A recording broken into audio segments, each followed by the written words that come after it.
মামকে একটু টেস্ট করে দেখবো। হ্যাঁ, ওই কড়াটা টেস্ট করে। ভালোই হয়েছে না, গাজরের হালুয়াটা ভালোই হয়েছে কিন্তু।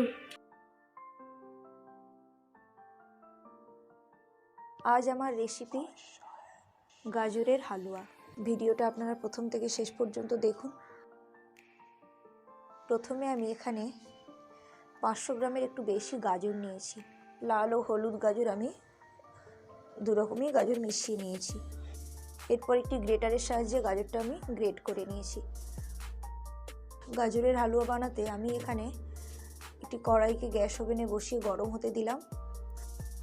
কড়াটা একটু গরম হওয়ার পর আমি ওতে দিলাম 3 থেকে 4 টেবিল চামচ ঘি। ঘিটা এখানে গরম হয়ে গেছে। এরপর আমি গ্রেট করে রাখা গাজরগুলো ঘিয়ের মধ্যে দিয়ে দিচ্ছি।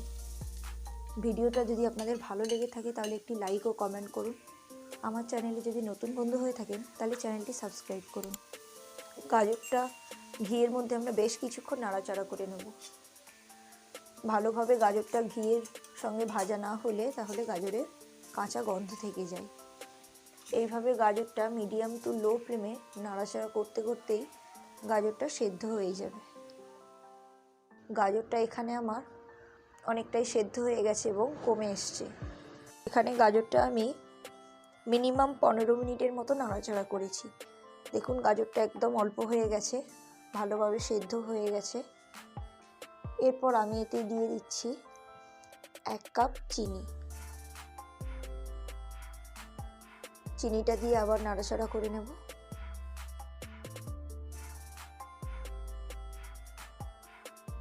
চিনি দিয়ে 4-5 মিনিট নাড়াচাড়া করে নেওয়ার পর আমি ওতে দিচ্ছি 1 কাপ মিল্ক পাউডার। এখানে আপনারা মিল্ক পাউডারের পরিবর্তে খোয়া ক্ষীরও ব্যবহার করতে পারেন। মিল্ক পাউডারটা গাজরের সঙ্গে খুব ভালোভাবে মিশে গেছে। এরপরেতে আমি দিচ্ছি 5 থেকে 7টা কাজু বাদাম ও 5 থেকে 7টার মতো আমন্ড বাদামকে এইভাবে ছোট ছোট কুচিয়ে নিয়ে আমি ওর মধ্যে দিয়ে দিলাম।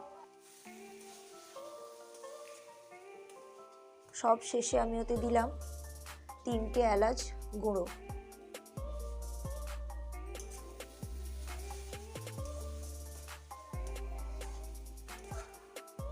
এলাচটা দেওয়ার পর ভালো করে মিশিয়ে নিলাম। এরপর গ্যাসের ওভেনটা আমি অফ করে দিচ্ছি। গাজরের হালুয়া রেডি। আপনারা চাইলে গরম গরমও সার্ভ করতে পারেন। যদি ঠান্ডা খেতে পছন্দ করেন তাহলে ঠান্ডা করেও এটা সার্ভ করতে পারেন। পুরো ভিডিওটা দেখার জন্য ধন্যবাদ।